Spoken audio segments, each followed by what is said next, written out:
بسم اللہ الرحمن الرحیم۔ رنج و غم میں مبتلا شخص کے کان میں آذان دینا۔ جو شخص کسی رنج و غم میں مبتلا ہو تو اس کے کان میں آذان دینے سے رنج و غم دور ہو جاتا ہے۔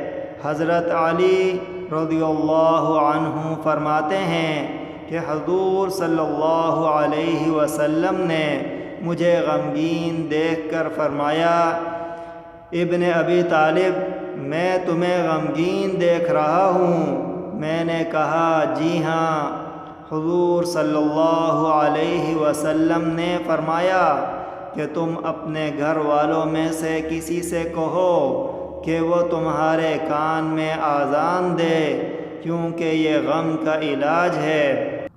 حضرت علی کرم اللہ وجہہ فرماتے ہیں کہ میں نے یہ عمل کیا تو میرا غم دور ہو گیا۔